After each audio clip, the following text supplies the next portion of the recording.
August the 5th will be public holiday to commemorate the Student People's Uprising Day. Various programs centering the July Uprising will begin on July the 1st and continue till August the 5th. Public library is being constructed in each upazila to honor the martyrs of the July-August mass uprising. LGRD advisor inaugurates 44 libraries in first phase.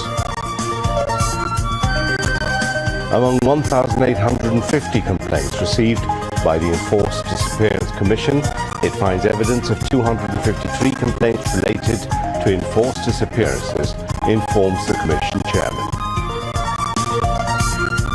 Meeting held between the National Consensus Commission and political parties.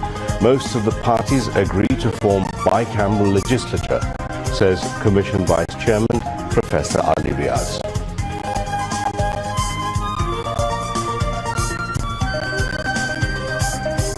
Election Commission approves the draft of the Code of Conduct for the political parties and the candidates for the election.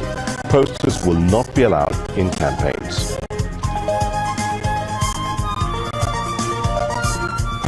Iran-Israel reciprocal attacks continue. Iran Supreme Leader Khamenei urges countrymen to remain steadfast without fearing Israeli aggression.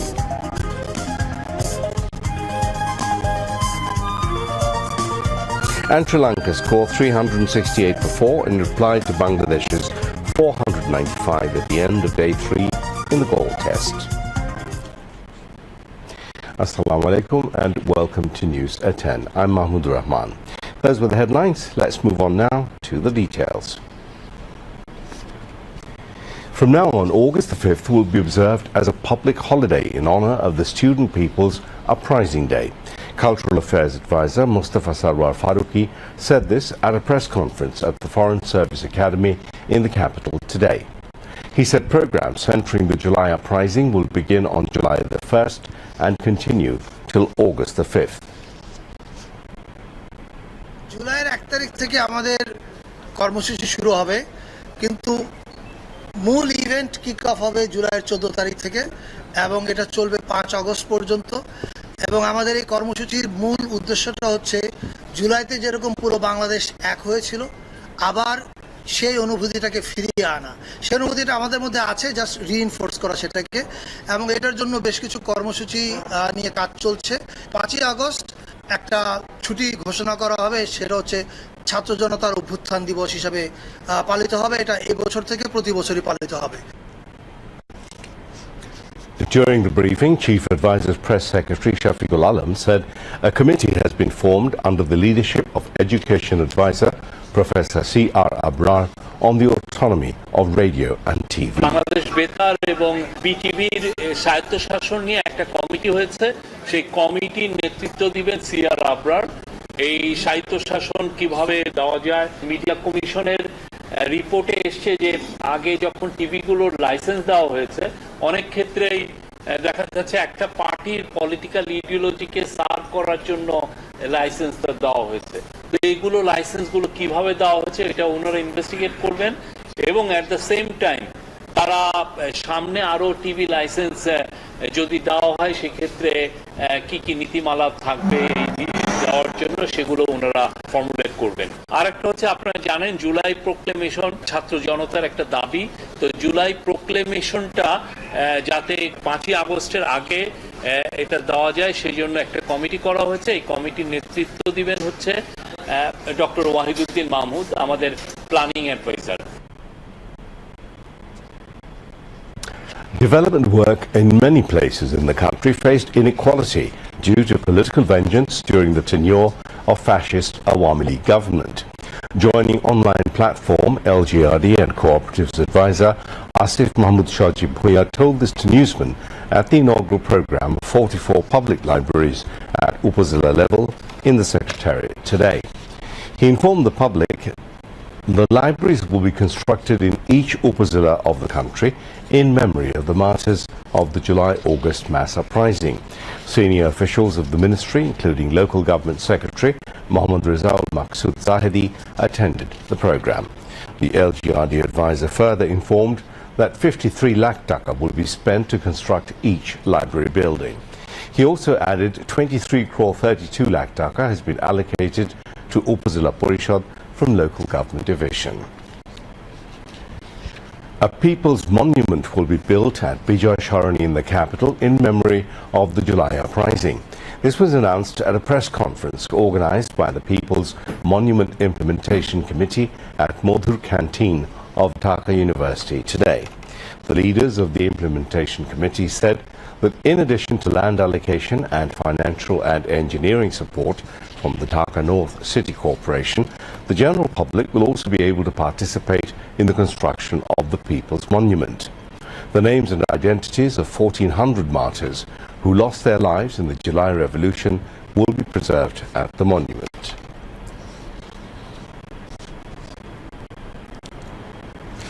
Chairman of the Commission of Inquiry on Enforced Disappearances, Justice Mainul Islam Chaudhry, has stated that out of 1,850 complaints received by the Commission, irrefutable evidence has been found in 253 cases. Investigations into the remaining cases are still ongoing. He disclosed these details at a press conference held in Dhaka today. Justice Mainul Islam Chaudhry said that during the tenure of the previous government, enforced disappearances were carried out in an organized and institutional manner under the guise of anti-terrorism operations. The threat of Islamic extremism was exploited as a pretext to consolidate political power, gain international legitimacy, and prolong the regime. The victims included talented students, political activists, journalists, doctors, engineers, and professionals from various government and non-government sectors. In this process, the criminal justice system was weaponized, law enforcement and security agencies were politicized, and a culture of torture and secret detention was institutionally established. Ordinary citizens were even repeatedly handed over to Indian forces through unlawful means. He emphasized that this was not a case of isolated human rights violations by a few careless officers during a counter-terror operation. Rather, it was a politically motivated repressive mechanism that used anti-terror narratives as a shield. The Commission has completed preliminary inquiries on 12 individuals who have not returned from disappearance and has been able to initially identify those responsible for their abduction. Justice Mainul Islam Chaudhry added that the RAB has been found to be most involved in enforced disappearances. In addition to Bangladeshi intelligence agencies, Indian intelligence forces were also involved. National Consensus Commission Vice Chairman Professor Ali Riaz said dialogue between political parties and the Commission are taking part in a cordial atmosphere. Each party is able to express views freely despite differences of opinion, while there is mutual respect among the political parties in expressing their views, he said. Professor Ali Riaz was briefing journalists at the end of the fourth day of the second round of discussions of political parties with the National Consensus Commission at the Doel Hall of the Foreign Service Academy today. Commission members Justice Mohammad Imdadul Haq, Dr. Badiul Alam Mojumdar, Safaraj Hussain, Dr. Iftikhar Zaman and Dr. Muhammad Ayub Mia and Special Assistant to the Chief Advisor Monir Haider were present. Referring to the day's discussion, Professor Ali Riaz stated that all political parties have reached a consensus on reforming the presidential election system. In addition, most parties have also agreed on the establishment of a bicameral legislature, he said, adding that the parties have expressed their views on 100 seats in the upper house during the discussion. Professor Ali Riaz, however, said there is the need to discuss more issues related to these issues. He acknowledged that given the realities on the ground, it would be unrealistic to expect every consensus on every issue. The second round of discussions between the National Consensus Commission and various political parties was held today. The meeting has resumed discussions on previously postponed agenda items. Today's discussions focused on the presidential election, prime ministerial term limits, the Constitution, the fundamental principles of the state, and delimitation of electoral constituencies.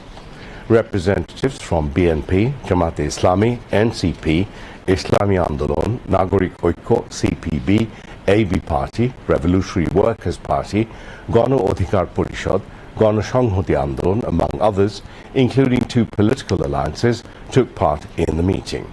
The meeting was chaired by Professor Ali Riaz, Vice President of the National Consensus Commission. Professor Riaz urged all political parties to cooperate in finalizing the National Charter within the month of July. Present at the meeting on behalf of the National Consensus Commission are members Justice Muhammad Imdadul Haq, Badul Alam Mojumdar, Muhammad Ayub Mia, Dr. Iftikhar Zaman and Safar Raj Hussain.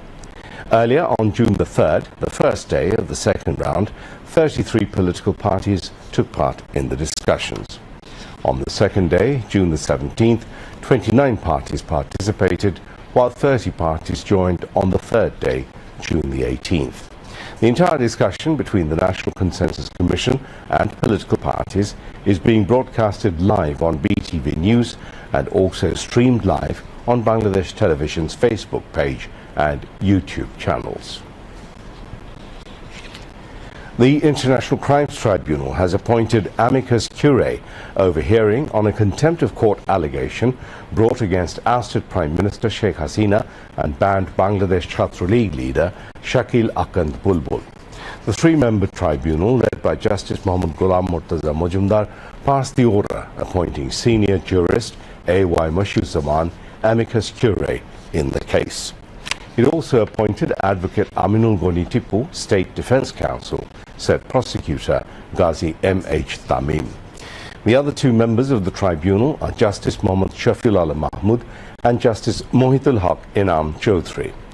During the hearing, the prosecutor updated the tribunal on the progress of the contempt of court case against Sheikh Hasina.